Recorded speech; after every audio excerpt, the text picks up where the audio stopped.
റബ്ബില്ലാലമീനായി തമ്പുരാനെ.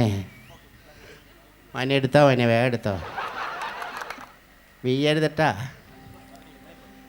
പഠിച്ചോനെ ഒരു പാട്ട് പാടിക്കോട്ടെ. തബലിസ്റ്റ് എഴുന്നേറ്റ് പോയാ മോനെ, മൂന്നാം കട്ടയ്ക്ക് പിടിച്ചോട്ടാ തബലയുടെ. റെഡിയല്ലേ? എൻ്റെ കൽബിലെ വെണ്ണിലാവു നീ നല്ല പാട്ടുകാരാ, തട്ടമിട്ടു ഞാൻ കാത്തുവെച്ചൊരു മുല്ലമൊട്ടിലൂറും അത്തറൊന്നു വേണ്ടേ, കത്തറിയുന്നു വായോ സുൽത്താൻ്റെ വേലക്കാരാ, സുൽത്താൻ്റെ ജോലിക്കാരൻ്റെ കാര്യം പറയുമ്പോൾ ആരാ വേലിക്ക കിടന്ന് മാറണേ? ആരാത്? ഇവിടെ വരാനാ പറഞ്ഞ? നിൻ്റെ അടുത്ത് തന്നെ, നീയല്ല. ഇവിടെ വരാൻ ആ പറയാൻ ഷർട്ട് ഇട്ടവൻ ഇവിടെ വരാനാ പറഞ്ഞ? വിളിച്ചാൽ വെളിപ്പുറത്ത് വരൂല അല്ലേ? ആ എന്താ മോനെ, ആ ശാരദയുടെ വീട്ടിലൊരു ബഹളം കേൾക്കണേ? ഇത്താ പോയി നോക്ക്. നീ ഒന്ന് പോയി നോക്കടാ. ഇത്താക്ക് പോയി നോക്കിക്കൂടെ? ഒരു ബഹളം ഉണ്ടാവുമ്പോ നിന്നെ പോലെ ആമ്പിള്ളേരുടെ ആദ്യം പോയി തല്ലി മേടിക്കണം. നീ ഒന്ന് പോയി നോക്കടാ. ഇത്താക്ക് പോയി നോക്കിക്കൂടെ? ഇത്താടെ വീടിനടുത്തല്ലേ, ഇത്താക്ക് പോയി നോക്കിക്കൂടെ? നിനക്കൊന്ന് പോയി നോക്കിയാലെന്താ? ഇത്താക്ക് പോയി നോക്കാലെന്താ? നിനക്ക് നോക്കിയാലെന്താ? ഞാനെന്ന് പോയി നോക്കിയതിൻ്റെതാ ഈ കുഴപ്പമില്ല. നീ ആള് കൊള്ളാല, മന്ത്രിയാവാനുള്ള യോഗ്യതയൊക്കെ ഉണ്ടല്ലോ നിനക്ക്. എന്നാ നീ ഫ്ലൈറ്റിൽ കയറി യോഗ്യത തെളിയിക്കടാ. നിന്നെ ഞാൻ കണ്ടപ്പോ നീ കുഞ്ഞായിരുന്നു മോനെ, ഇപ്പൊ അങ്ങോട്ട് വളർന്ന് നേർച്ച കൊണ്ടന്റെ മാതിരിയായി. എന്നും ഇങ്ങനെ കുഞ്ഞായിട്ടിരുന്നാ പറ്റുമോ? എന്നും കുഞ്ഞായിട്ടിരിക്കുന്ന ഒരാളുണ്ടല്ലോ. ആര്? കുഞ്ഞാലിക്കുട്ടി. ഇത്താടെ പിന്നെ മറ്റേ ഒരു മോനുണ്ടായിരുന്നില്ല, അവന് രണ്ടാമത്തെ. അവൻ ഖത്തറിൽ പോയതിന്റെ പാട്ടല്ലേ ഞാനിപ്പോ പാടിയേ? അത് ശരി, അതിന്റെ ഒരു ബഹളവും പാട്ടും എന്താണ്? അവന് വലിയ മെച്ചമില്ല മോനെ. അതെന്താ? തീറ്റ കൊടുക്കണില്ല എന്നാ കേട്ടെ. തീറ്റ കൊടുക്കുന്നില്ലേ? രാവിലെ ഒരു കൂട് കപ്പലിന്റെ കൊടുക്കും, ഉച്ചക്ക് 2 ബിസ്ക്കറ്റ് കൊടുക്കും, വൈകുന്നേരം ആകുമ്പോ ഒരു പയം കൊടുക്കും. അത് ശരി. അപ്പൊ അറബി ശരിയല്ലായിരിക്കും. അതാ അറബി ശരിയല്ലാഞ്ഞിട്ടൊന്നുമല്ല, പിന്നെ നാട്ടിലുള്ള ട്രാവൽ ഏജൻസിക്കാര് പറ്റിച്ച പണിയല്ലേ. അവനെ ഒരു കുരങ്ങിന്റെ വിസയില അവിടെ നിന്ന് കയറ്റി വിട്ടേക്കണേ. പിന്നെ രണ്ടാമത്തെ മോൻ അവന് അബൂബക്കർ, അവന് നാടകത്തിൽ അഭിനയിക്കുന്ന പരിപാടിയല്ലേ. ഞാൻ പറഞ്ഞു നാടകത്തിൽ നീ അഭിനയിക്കാൻ പോണ്ടെന്ന് പറഞ്ഞു. ശമ്പളം കുറവാ മോനെ, ആകെ 250 രൂപ കിട്ടും. അതിനകത്ത് 200 രൂപയ്ക്ക് തിന്നും, ബാക്കി 50 രൂപ ഓട്ടോറിക്ഷക്കാരൻ മേടിച്ചെടുക്കും. അതായത് ഞാൻ പറഞ്ഞു നീ ഇനി പോണ്ടെന്ന് പറഞ്ഞു. ഇപ്പൊ അവന് 5-6 സീരിയലൊക്കെ ഉണ്ടല്ലോ. സീരിയലൊക്കെ ഉണ്ടോ? അത് ശരി. അപ്പൊ രക്ഷപ്പെട്ടല്ലേ, സീരിയലൊക്കെ ഉണ്ടല്ലോ. അതൊക്കെ കണ്ടിങ്ങനെ ഇരിക്കണ വീട്ടില്. അത് ശരി. ഇത്താടെ മൂന്നാമത്തെ മോനുണ്ടായിരുന്നു. മൂന്നാമത്തെ മുജീബിന് റെയിൽവേയില് ജോലി കിട്ടി. ട്രെയിൻ ഓടിക്കുന്ന പണിയാണ്. ജോലി കിട്ടിയിട്ട് എന്തായി? അവനെ റെയിൽവേന്ന് പിരിച്ചുവിട്ടു. അതെന്തിപ്പോ ജോലി കയറിയുള്ള അനുമതി? 1 മാസം കഴിഞ്ഞപ്പോഴേക്കും പിരിച്ചുവിട്ടു. അതെന്ത് പിരിച്ചുവിട്ടു? നീ അറിഞ്ഞില്ലായിരുന്നു? അത് ഞാൻ അറിഞ്ഞില്ല. പഠിച്ചവനെ ടിവിയിലൊക്കെ ഉണ്ടായിരുന്നല്ല. അവൻ ഒരു ദിവസം തിരുവനന്തപുരത്ത് നിന്ന് ബോംബെക്ക് ട്രെയിനായിട്ട് പോവായിരുന്നു. എറണാകുളത്ത് എത്തിയപ്പോ ഇവനെ ഓടിക്കുന്ന വണ്ടിയുടെ മുമ്പിൽ ഒരു ബലാല് ട്രെയിനിന് തല വെക്കാൻ വേണ്ടി പാളത്തുമ്പോ ബലങ്ങനെ കിടക്കണം. അയ്യോ! ഇത് കണ്ട വയ്യ വണ്ടി പാളം തെറ്റിച്ചു. അതെന്തിനാ അവൻ പാളം തെറ്റിച്ചത്? അവന്റെ നെഞ്ചത്തൂടെ കയറ്റി ഇറക്കണ്ടേ? അവന്റെ ജീവനാണോ വലുത്, അല്ലോ ഇത് 10,000 ആൾക്കാരുടെ ജീവനാണോ വലുത്? അവന്റെ തലേ കൂടെ കയറ്റി ഇറക്കണ്ടായിരുന്നു. അത് തന്നെയായിരുന്നു നമ്മുടെ മുജീബിന്റെ ഉന്നം. പക്ഷെ വണ്ടി ഇങ്ങനെ അടുത്തെത്തിപ്പാ ഇവനെ എഴുന്നേറ്റ് ഓടിക്കളഞ്ഞു. പക്ഷെ നമ്മുടെ മോൻ വിടോ, അവൻ വണ്ടിയായിട്ട് പുറകെ പോയി. ഇവനൊരു പാടം ചാടി ഓടി, ഇവൻ പുറകെ തീവണ്ടിയായിട്ട്. അവസാനം ഒരു പാടത്തിന്റെ കയ്യാലപ്പറമ്പിലിട്ട് അവന്റെ നെഞ്ചത്തെ കൂടെ കയറ്റി. പിന്നെ തൃശ്ശൂർ ഓടുന്ന പാളത്തുമ്പോ കയറ്റി നേരെ ബോംബെക്ക് പോയി. ഇപ്പൊ അവൻ ഭ്രാന്താശുപത്രിയിലുണ്ട്, കാണണോ? പിന്നെ കാണുന്നില്ലല്ലോ. ഇക്കാന്റെ കാര്യമൊന്നും പറയണ്ട അവനെ. ഈ കഴിഞ്ഞ ദിവസം വിടാർന്ന പുകിലൊന്നും നീ അറിഞ്ഞില്ലേ? പടച്ചോനെ, ഇപ്പൊ പഞ്ചായത്തിന്റെ ഒരു പുതിയ പരിപാടി ഉണ്ട്. എന്തോ? നാട് നീളെയുള്ള ആൾക്കാർക്ക് വീട്ടിൽ വന്ന് കമ്പ്യൂട്ടർ പഠിപ്പിക്കില്ലേ? കമ്പ്യൂട്ടർ വിജ്ഞാനം അക്ഷയാടെ. അത് കൊലച്ചതിയായി പോയി അവനെ. ഒരു പെങ്കൊച്ചിക്കാനെ കമ്പ്യൂട്ടർ പഠിപ്പിക്കാൻ വേണ്ടി വീട്ടിൽ വന്നു. നമ്മള് വീട്ടിലുണ്ടായില്ല. ഞാൻ കുടുംബശ്രീയുടെ സമ്മേളനത്തിന് പോയേക്കല്ലായിരുന്നോ? ഞാൻ പോയിട്ട് തിരിച്ചു വന്നപ്പോ അപ്പുറത്തെ വീട്ടിലെ സബീനയാണ് പറഞ്ഞ ഒരു പെങ്കൊച്ചു വന്ന് ഇക്കാനെ വിളിച്ച് മുറിയിലകത്തേറി വാതിലടച്ചിട്ടുണ്ടെന്ന്. കമ്പ്യൂട്ടർ പഠിപ്പിക്കാൻ. അത് തന്നെ. എന്താന്ന് അറിയണമല്ലോ മോനെ, നമ്മള് പെണ്ണുങ്ങളാണല്ലോ സൂക്ഷിക്കേണ്ടത്. അങ്ങനെ ഞാൻ ചെന്ന് ചെവി വെച്ച് നോക്കി പോനെ. അപ്പൊ അകത്ത് കുശുഷ്പ് കേക്കാം. അപ്പൊ ഇവള് ഇക്കാന്റെ അടുത്ത് പറയാണ്, ഇക്കാ ഞാൻ മോണിറ്റർ കാണിച്ചു തരട്ടെ. അത് കമ്പ്യൂട്ടറിന്റെ മോണിറ്റർ. അത് ശരിയാണ്, അത് ഞാൻ ഒരുപാട് കണ്ടിട്ടുണ്ട്. ഇത് കഴിഞ്ഞിട്ട് ഇവള് ഇക്കാന്റെ അടുത്ത് പറയാണ്, ഇക്കാ ഇനി ഞാൻ കീപാഡ് കാണിച്ചു തരാം. അപ്പൊ അവളെ എന്തോരം കീപ്പായിരിക്കണം മോനെ. അത് കീപാഡ് അതൊക്കെ ഞാൻ ഒരുപാട് കണ്ടിട്ടുണ്ടല്ല. ഇത് കഴിഞ്ഞിട്ട് അവള് പറയാണ്, ഇക്ക ഇതാണ് മൗസ്, ഇതുമേ ഇടയ്ക്കിടയ്ക്ക് പിടിച്ച് ഞാൻ അത് കേട്ട വഴി നമ്മുടെ കൺട്രോൾ പോയി അത് മൗസ് പോവാനേ. അത് കണ്ട വഴി നമ്മളെന്ത് ചെയ്ത് വാതിൽ ചവിട്ടി തുറന്ന് അങ്ങനെ എന്നിട്ട് അവിടെ ചെന്നിക്കടിച്ച് അവളെ ഓടിച്ചു. ഇക്ക ഞാൻ ചെല്ലട കണ്ട വഴി ഡിലേറ്റ് ആയി പോയി.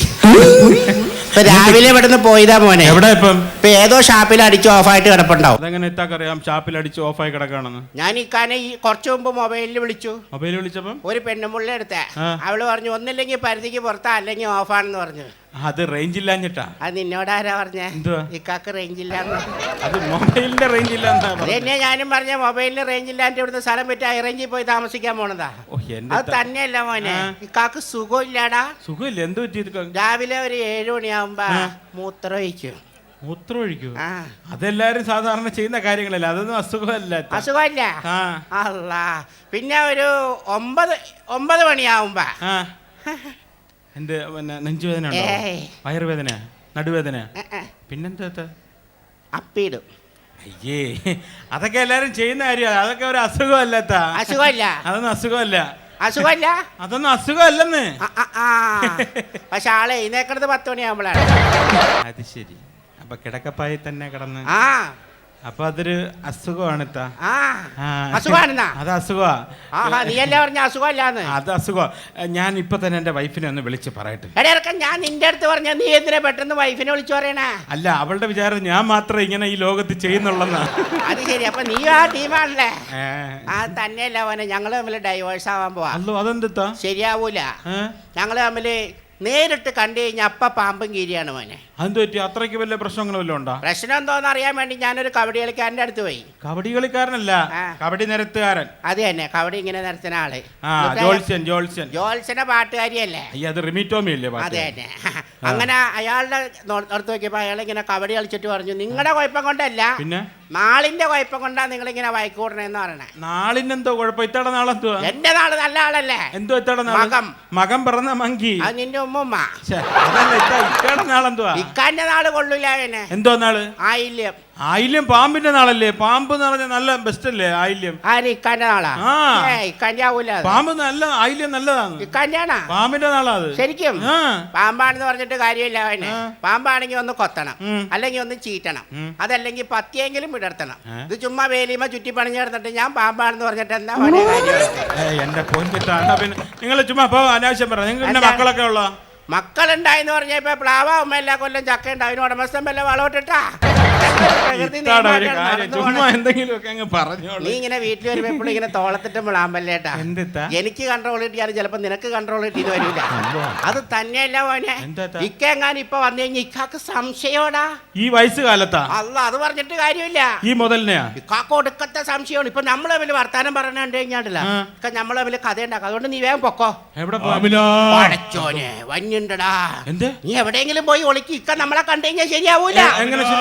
ഞാൻ എവിടെ പോയി വിളിക്കാം? എവിടെ വിളിച്ചാലും എന്തെങ്കിലുമൊക്കെ പുറത്ത് തള്ളി നിൽക്കും. മിണ്ടല്ലേ? ഒരു കാര്യം ചെയ്യ്, മുണ്ടയ്ക്ക്. അയ്യേ, ഇക്ക പുറത്തിരിക്കുന്ന അതിനല്ലടാ അവന്റെ പ്രതീക്ഷ. ഞാൻ നിന്നെ ഒരു ഉപായം പറഞ്ഞ് രക്ഷപ്പെടുത്താ. നീ സ്വന്തം അല്ലല്ല, ആവശ്യത്തിനുള്ളതൊക്കെ ധരിച്ചിട്ടില്ലേ? പെട്ടെന്ന് നിന്നെ രക്ഷപ്പെടുത്തണ്ടേ? ഈ കാണാതെ രക്ഷപ്പെടുത്തണ്ടേ? ഞാനൊരു ഐഡിയ പറഞ്ഞുതരാം. ഐക്യമുണ്ട്. ഇപ്പുറത്തേക്ക് വാ, പുറത്ത് വാടാ. നീ മുണ്ടിങ്ങനെ വലിച്ചു പിടിച്ചോ. നിന്റെ മോന്ത കാണിക്കരുത്. ആ ഏമ തുണിയിട്ടേക്കണ അരിട്ടാ, വലിച്ചു പിടിച്ചോട്ടാ. ആ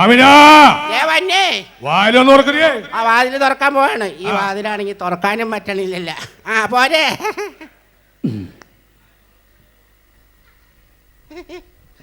സരികുമാർ വന്നാരിയാണല്ലോ എന്നെ. എന്താടി നിന്റെ മുഖത്തൊരു ബളിച്ച ചിരി? അത് ഇന്നലെ ഇട്ട ചിരി. അതാ നേരം വെളുത്തപ്പോ വളിച്ചു പോയേ. ഫ്രിഡ്ജിലേക്ക് എടുത്ത് വെക്കാഞ്ഞില്ലേ? അപ്പൊ അല്ല, ഫ്രിഡ്ജിൽ വെക്കാൻ പവർ കട്ടല്ലേ മനുഷ്യനെ. അല്ല, അതൊക്കെ പോട്ടെ. നിന്നൊരു കാര്യം ചോദിക്കണ ചോദിച്ചാണ്. എന്താണ്? ഈ തോർത്താറിന് കീറിയത് പഠിച്ചോനെ. ഇപ്പൊ ഇന്നത്തെ ചിന്താവിഷയം അതാണ്. ഈ തോർത്തുമുണ്ട് എങ്ങനെ കീറിയത്? എന്റെ മനുഷ്യനെ, നിങ്ങളിങ്ങനെ ഓരോ ദിവസം ഓരോ കാരണം പറഞ്ഞിട്ട് വന്ന് ഈ കുടുംബത്തിൽ വയക്കുണ്ടാവണേ എന്തിനാ? ചെറുക്ക മോളി കാരണം പിന്നെ ഇവൻ വീയൂലോ. അത് ഞാൻ പറഞ്ഞുതരാം. ഈ തോർത്തുമുണ്ട് എങ്ങനെ കീറിയെന്നല്ലേ? അത് കുഞ്ഞപ്പൻ കീറിയതല്ലേ? കുഞ്ഞപ്പൻ കീറുന്ന ആരുടെ കുഞ്ഞപ്പൻ? ഞാനില്ലാത്ത സമയത്ത് കുഞ്ഞപ്പൻ വന്ന് തോർത്ത്. എന്റെ മനുഷ്യനെ, നിങ്ങളിങ്ങനെ തോക്കി കയറി വിടവയ്ക്കല്ലേ. ഞാൻ പറഞ്ഞുതരാം. ഈ തോർത്തുമുണ്ട് കീറിയതല്ലേ? അത് ഞാൻ പറഞ്ഞുതരാം. പൊക്കി പിടി. എന്താടി നീ ഇതുവരെ പറയാത്ത ഭർത്താനൊക്കെ ഉണ്ട് പറയണത്? അതല്ല മനുഷ്യനെ, നിങ്ങൾ ഈ കുഞ്ഞപ്പന്റെ കാര്യം പൊക്കി പിടിച്ചാരനെ പറഞ്ഞല്ലേ, ഞാൻ പറഞ്ഞുതരാം. ഈ തോർത്തുകൊണ്ട് കീറിയതല്ലേ, അത് കുളിച്ചപ്പോ കുഞ്ഞപ്പൻ കീറിയതാ. അത് ശരി, നീ കുളിച്ചോണ്ടിരുന്നപ്പോ കുഞ്ഞപ്പൻ വന്നിട്ട് തോർത്ത് കയറിയ. നീ ആ കുഞ്ഞപ്പന്റെ അഡ്രസ് ഒന്നും അന്നത്തെ മണിക്കാൻ ഇടി വാങ്ങിക്കാൻ. എന്റെ മനുഷ്യനെ ഞാൻ പറയട്ടെ, നിങ്ങൾ ഇങ്ങനെ കഥ ഉണ്ടാക്കുകയാണെങ്കിൽ വല്ല സീരിയലിലും പോയി കഥ ഉണ്ടാക്ക്. ഞാൻ പറഞ്ഞുതരാം, ഈ തോർത്തുകൊണ്ട് കീറിയ കഥയല്ലേ, ഈ തോർത്ത് കൊണ്ട് എടുത്തുകൊണ്ട് നമ്മൾ തോട്ടിൽ നിന്ന് കുളിക്കായിരുന്നു. അപ്പൊ സോപ്പ് വെള്ളത്തിൽ പോയി. അപ്പൊ എങ്ങനെ കുഞ്ഞപ്പ അങ്ങനെ കുഞ്ഞപ്പ മൂട് കീറിപ്പോയതാണ്. ഇങ്ങനെ അതല്ലേ ഞാൻ വന്നപ്പോലെ പറഞ്ഞ കുഞ്ഞപ്പ കീറിയതാണ്, കുളിച്ചപ്പ കുഞ്ഞപ്പ കീറിയതാണെന്ന് പറയണ. പൊക്കിപ്പിടി. അല്ല, നിങ്ങൾ ഇങ്ങനെ കുഞ്ഞപ്പന്റെ ആരെയോ കുളിച്ച ആരെയോ ഒക്കെ പൊക്കി പിടിച്ചിട്ട് വന്നാ ഞാൻ പിന്നെ എന്താ ചെയ്യണേ? അതൊക്കെ പോട്ടെ, എല്ലാം പോട്ടെ. ആ വാതിക്കൊക്കെ ചെരുപ്പാരി ഈ ചെയ്ത്താമോറം ചെരുപ്പ് ഓർത്തിട്ടാ വന്നേ. അല്ല, നിങ്ങളുടെ ചെരുപ്പല്ലേ അത്? എന്റെ ചെരുപ്പ് എങ്ങനെയാണ്? എന്റെ മനുഷ്യരെ, നിങ്ങളെല്ലാം കഴിഞ്ഞതിന്റെ മുമ്പത്തെ വെള്ളിയാഴ്ച പള്ളിയിൽ പോണെന്ന് പറഞ്ഞ് പോയിട്ട് വെള്ളം അടിച്ച് ചിറങ്ങി ഇവിടെ വന്നത് ചെരുപ്പ് മേടിച്ചോണ്ട് വന്നത്. കഴിഞ്ഞ വെള്ളിയാഴ്ച പള്ളിയിൽ പോയപ്പോ ചെരുപ്പ് വാങ്ങി വന്നാ നിന്നെനിക്ക് വിശ്വസിക്കൂല. നീ പറഞ്ഞ വിശ്വസിക്കൂല. നമ്മൾ പറഞ്ഞ വിശ്വാസാവൂല. റബ്ബിൽ തമ്പുരാനെ നമ്മൾ എന്തിനാ ഇങ്ങനെ ഇട്ടേക്കണം? നമ്മളെ അങ്ങോട്ട് കൊല്ല്. അടിച്ച് പറത്താതെ ഞാൻ വിശ്വസിച്ചേക്കണം. വിശ്വസിക്കേ. അനക്കല്ലേ വരക്കല്ലേ വിറപ്പിക്കല്ലേ. അരിപ്പോത്തിരിപ്പോത്ത് എന്ന് പറഞ്ഞ കാസറ്റല്ലേ, അനക്കാന്റെ വീടാ. അതെ, വേഗം പോയി മട്ടൻ മേടിച്ചിട്ട് വാ. പെരുന്നാളൊക്കെ അല്ലേ, മട്ടൻ 5 രൂപ. വേഗം പോ. അല്ലാതെ നിങ്ങളുടെ ഏതാണ് ഈ മുണ്ട്? അത് നിങ്ങളുടെ മുണ്ട്. എന്റെ മുണ്ട? എനിക്കാകെ വെളുത്ത മുണ്ടില്ലല്ലോ. എന്റെ മനുഷ്യനെ, നിങ്ങളുടെ മുണ്ടാണ്. നിങ്ങളല്ലേ നിങ്ങൾക്ക് പള്ളിയിൽ പോകാൻ വെള്ള മുണ്ട് വേണമെന്ന് പറഞ്ഞ് ഇൻസ്റ്റാൾമെന്റ് ആയിട്ട് അണ്ണാച്ചിരിന്ന് മേടിച്ച മുണ്ടല്ലേ അത്? കള്ളത്തരം പറയുന്നത് ഞാൻ വിശ്വസിക്കൂല. ഞാൻ പറയുന്നതാണ് കള്ളത്തരം. നമ്മൾ പറഞ്ഞ വിശ്വാസമില്ല. എനിക്ക് വിശ്വാസമില്ല. തമ്പുരാനെ നമ്മളെ ഇരിക്കണ്ട, ഞാൻ വിശ്വസിച്ചു. അപ്പൊ ഇറച്ചി വാങ്ങിക്കാൻ പോവാൻ വേഗം പോയിട്ട് ഈ മുണ്ടെടുത്ത് പോവാ. ആ മുണ്ട് വേണ്ട, ഈ മുണ്ട് എടുത്തിട്ട് 3 മാസമല്ലേ ആയുള്ളൂ. ഇത് ആ മുണ്ട് എടുത്തിട്ട് പോവാടി. എന്റെ മനുഷ്യരെ, അതുമ്പോ ചോരയും കറിയൊക്കെ ആവുന്നേ. ആരുടെ ചോര? ഈ ഇറച്ചിയുടെ ചോര. ഇറച്ചിയുടെ ചോര? ഞാനല്ലേ ഇറച്ചി വെട്ടണം. ഇറച്ചി വെട്ടുകാരൻ ഇറച്ചി വെട്ടും. വേഗം പോയി മേടിച്ചിട്ട് ഇത് ആ മുണ്ട് എടുക്കണ്ട. ഞാൻ ഈ മുണ്ട് എടുക്കും. അടിച്ചോനെ പോയി. ഹലോ, ആരാ നീ? ആരാ നീ? ഞാൻ ഒരു വഴിയാത്രക്കാരനാണ്. വഴിയാത്രക്കാരൻ എന്റെ അടുക്കളയിൽ? ഞാൻ ബസ്സിൽ കൂടെ യാത്ര ചെയ്താണ്. കൊച്ചിന്ന് കൊയിലാണ്ടിക്ക് പോകുന്നൊരു ബസ് യാത്രക്കാരാണ്. നീ കൊച്ചിന്ന് കൊയിലാണ്ടിക്ക് എവിടെ പോ? എന്റെ അടുക്കളയിൽ നിൽക്കുന്ന എന്തിനാണ്? അല്ല, ഞാൻ ഇതിലെ കൂടെ പോകുന്ന യാത്രക്കാരനാന്ന് പറഞ്ഞില്ലേ? സത്യം പറടാ, നീ വെള്ള ചാരനല്ലേ? എന്താ ഈ പറയുന്നത്? എന്താ വിശ്വാസമില്ല എന്നെ? എന്റെ മനുഷ്യരെ, നിങ്ങൾ ഇങ്ങനെയൊക്കെ പറയണേ. നീ സത്യം പറയണ. നീ ആരടാ? എന്നെ വിശ്വാസമില്ല. എനിക്ക് വിശ്വാസമില്ല. നിന്നെ വിശ്വാസമില്ല, ഇവളെ വിശ്വാസമില്ല. എന്റെ പൊന്നിക്ക, ഇത്ത പറഞ്ഞ ഇത്രയും വലിയ കല്ല് വെച്ച നൊണകളൊക്കെ ഇക്കാക്ക് വിശ്വസിക്കാമെങ്കിൽ ഇതും കൂടെ ഇക്കാക്ക് വിശ്വസിക്കാം. ഇത്ത ഓടിക്കോ.